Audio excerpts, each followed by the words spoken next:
আচ্ছা, একটা ছাপানো কাগজের টুকরো মানে মার্কিন ডলার, এটা কিভাবে প্রায় পুরো বিশ্বকে আহ, নিয়ন্ত্রণ করে? বিষয়টা বেশ অদ্ভুত, তাই না? হুম, আসলেই অদ্ভুত। এর শক্তিটা তো কাগজের নয়। ঠিক।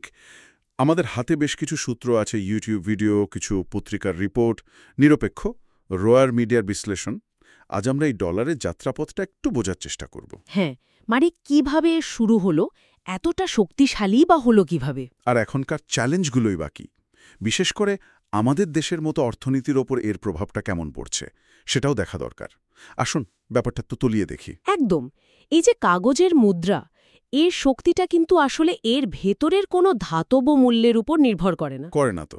কিসের ওপর করে তাহলে? নির্ভর করে বিশ্বব্যাপী এর গ্রহণযোগ্যতা আর আস্থার ওপর।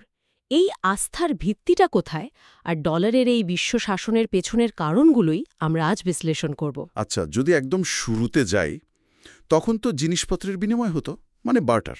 হ্যাঁ, কিন্তু ওতে অনেক অসুবিধে ছিল। ঠিক। সেখান থেকেই তো মুদ্রা এলো।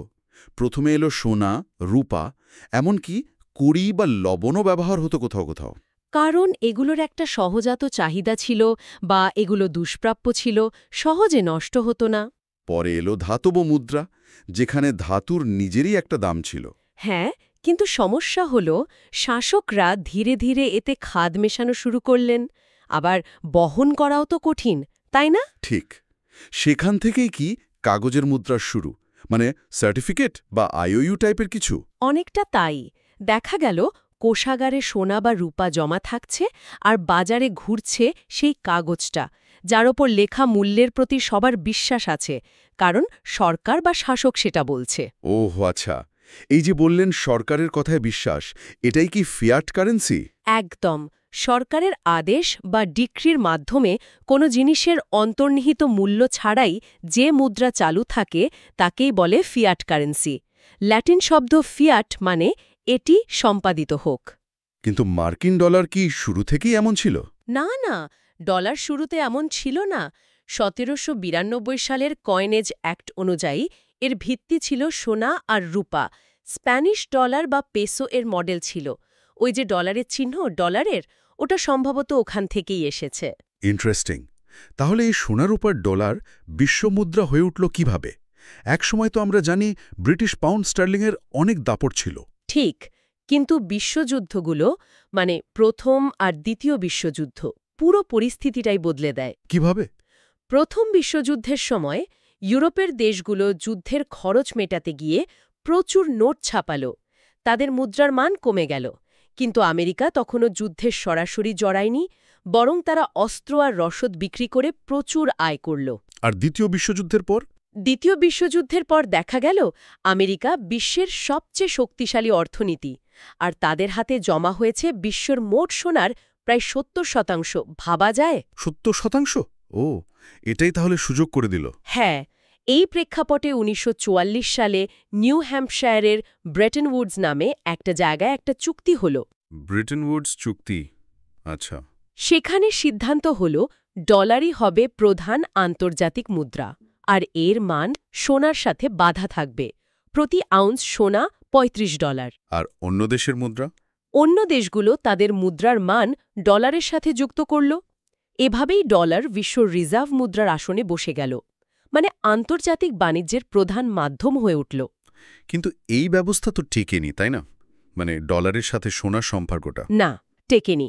১৯৭১ সালে তৎকালীন মার্কিন প্রেসিডেন্ট রিচার্ড নিক্সন হঠাৎ ঘোষণা করলেন ডলারের বিপরীতে আর সোনা দেওয়া হবে না। ভিয়েতনাম যুদ্ধের খরচ আর অন্যান্য কারণে আমেরিকার অর্থনীতি তখন চাপে ছিল। এটাকে তো নিক্সন শক বলে। হ্যাঁ, এটাই নিক্সন শক। এর ফলে ডলারও কিন্তু পুরোপুরি ফিয়াট কারেন্সি হয়ে গেল, মানে এর পেছনে আর সোনার কোনো ভিত্তি রইল না। কিন্তু আশ্চর্যের ব্যাপার হলো, সোনার বাঁধন ছিঁড়ে ফেলার পরও ডলারের আধিপত্য তো কমল না, বরং আরও বাড়ল মনে হয়। ঠিক বলেছেন, কমেনি। কারণ ততদিনে বিশ্ব অর্থনীতি ডলারের ওপর ভীষণভাবে নির্ভরশীল হয়ে পড়েছে। আর এরপর আমেরিকা আরেকটা বড় চাল দিল। সেটা কি? তারা মধ্যপ্রাচ্যের তেল উৎপাদনকারী দেশগুলোর সাথে, বিশেষ করে সৌদি আরবের সাথে চুক্তি করল যে বিশ্ববাজারে তেলের কেনাবেচা হবে শুধু মার্কিন ডলারে। ওহ, পেট্রোডলার সিস্টেম। একদম। এর ফলে সব দেশকে তেল কিনতে ডলার ব্যবহার করতে হয়, যা ডলারের চাহিদাকে আকাশছোঁয়া করে তুলল। আর আমেরিকার প্রভাব আরও বেড়ে গেল। আচ্ছা, এই যে ডলার নির্ভর ব্যবস্থা, এর প্রভাব সাধারণ মানুষের জীবনে কিভাবে পড়ে? যেমন ধরুন, ব্যাংকগুলো কিভাবে ঋণ দেয় বা টাকা তৈরি করে, এটা নিয়েও তো অনেক কথা শোনা যায়। এটা একটা গুরুত্বপূর্ণ দিক। ব্যাংকগুলো কাজ করে ফ্র্যাকশনাল রিজার্ভ ব্যাংকিং পদ্ধতিতে। এর মানে হলো, ধরুন ব্যাংকে 10 টাকা জমা পড়ল, ব্যাংক হয়তো তার একটা অংশ রিজার্ভ রেখে বাকিটা ঋণ দিতে পারে। কিন্তু শোনা যায় তারা নাকি জমার চেয়ে অনেক বেশি ঋণ তৈরি করতে পারে। হ্যাঁ, পারে। এই সিস্টেমে তারা জমার ওপর ভিত্তি করে গুণিতক হারে ঋণ তৈরি করতে পারে। বেশিরভাগটাই এখন ডিজিটালি হয়, মানে কাগজে নোট না ছাপিয়েও অর্থনীতিতে নতুন টাকার যোগান আসছে। এর ফলাফল কি হয়? যখন এইভাবে নতুন টাকা অর্থনীতিতে আসে, তখন যারা এই টাকাটা প্রথম ব্যবহার করার সুযোগ পায়, যেমন সরকার, ব্যাংক, বড় কর্পোরেশন বা বিনিয়োগকারী, তারা লাভবান হয়। কেন? কারণ তারা যখন টাকাটা খরচ করছে, তখনও বাজারে জিনিসপত্রের দাম তেমন একটা বাড়েনি। কিন্তু এই টাকাটা যখন ঘুরতে ঘুরতে সাধারণ মানুষের হাতে পৌঁছায়, ততদিনে মুদ্রাস্ফীতি শুরু হয়ে যায়, জিনিসের দাম বেড়ে যায়। ঠিক তাই। একে অর্থনীতিবিদরা বলেন ক্যান্টিলন এফেক্ট। মানে নতুন টাকার সুবিধাটা সমানভাবে বণ্টিত হয় না। যারা টাকার উৎসের কাছাকাছি থাকে তারা বেশি লাভবান হয়, আর মুদ্রাস্ফীতির বোঝাটা পড়ে অন্যদের ওপর, বিশেষ করে যাদের আয় নির্দিষ্ট। তার মানে আমেরিকা তাদের বিপুল বাণিজ্য ঘাটতি, মানে আমদানির পরিমাণ রপ্তানির চেয়ে অনেক বেশি, আর বিশাল সরকারি ঋণ, এখন তো প্রায় $37 ট্রিলিয়ন শুনছি, এগুলো সামাল দিতে পারে। কারণ পুরো বিশ্ব তাদের ডলার ব্যবহার করতে এবং রিজার্ভ হিসেবে রাখতে একরকম বাধ্য। তারা প্রয়োজন মতো ডলার তৈরি করতে পারে, যা অন্য কোনো দেশ পারে না। কার্যত আমেরিকা তাদের নিজেদের আর্থিক সমস্যার বোঝাটা, মানে ঋণ আর মুদ্রাস্ফীতির বোঝা, বাকি বিশ্বের উপর চাপিয়ে দেয়। বিষয়টা অনেকাংশে সেরকম। এর প্রভাব বাংলাদেশের মতো দেশগুলোর উপর সরাসরি পড়ে। যখন ডলারের দাম বাড়ে, আমাদের আমদানি খরচ বেড়ে যায়, টাকার মান কমে যায়। গত 3 বছরেই দেখুন না, টাকার মান ডলারের বিপরীতে প্রায় 42% কমে গেছে। হ্যাঁ, এটা তো আমরা দেখছি। এর ফলে রিজার্ভের উপর চাপ পড়ছে, জিনিসপত্রের দাম বাড়ছে। ঠিক, সাধারণ মানুষের জীবনযাত্রার খরচ বেড়ে যাচ্ছে। তবে ডলারের এই যে একছত্র আধিপত্য, এটাকে চ্যালেঞ্জ জানানোর কোনো চেষ্টা কি হচ্ছে না? চেষ্টা তো চলছে। যেমন ধরুন ব্রিক্স জোট, মানে ব্রাজিল, রাশিয়া, ভারত, চীন, দক্ষিণ আফ্রিকা, তারা নিজেদের মধ্যে বাণিজ্যের ক্ষেত্রে ডলারের বদলে নিজেদের মুদ্রা ব্যবহার করার কথা ভাবছে। একটা বিকল্প ব্যবস্থা তৈরি করছে। হ্যাঁ, শুনেছি রাশিয়া আর চীন নাকি প্রচুর সোনাও কিনছে। সেটাও শোনা যায়, রিজার্ভ হিসেবে ডলারের বদলে সোনা জমাচ্ছে। আবার ইতিহাসেও দেখা গেছে সাদ্দাম হুসেন বা গাদ্দাফির মতো নেতারা ডলার এড়িয়ে অন্য মুদ্রায় তেল বিক্রির চেষ্টা করেছিলেন, যদিও তার পরিণতি ভালো হয়নি বলে অনেকে মনে করেন। এমনকি আমেরিকার ভেতরেও কি কোনো ভিন্নমত আছে? আছে। যেমন ডোনাল্ড ট্রাম্পের সময়ে তার কিছু উপদেষ্টা বলেছিলেন যে শক্তিশালী ডলার আসলে আমেরিকার রপ্তানি শিল্পের জন্য ক্ষতিকর, কারণ ডলার শক্তিশালী হলে আমেরিকান পণ্য বিদেশে বেশি দামি হয়ে যায়। কিন্তু ডলারকে সরানো কি এত সহজ? না, একেবারেই সহজ নয়। অনেকগুলো বাধা আছে। প্রথমত, দেশগুলোর মধ্যে পারস্পরিক আস্থার অভাব। চীন বা রাশিয়ার মুদ্রার ওপর কি সবাই ভরসা করবে? দ্বিতীয়ত, আন্তর্জাতিক লেনদেনের যে পরিকাঠামো, যেমন ধরুন সুইফট মেসেজিং নেটওয়ার্ক বা বিশ্ব ব্যাংক, IMF, এগুলোর নিয়ন্ত্রণ এখনও পশ্চিমা দেশগুলোর হাতেই। আর তৃতীয় বাধা? তৃতীয়ত, ডলার বলয় থেকে বেরোতে চাইলে মার্কিন নিষেধাজ্ঞার ভয়।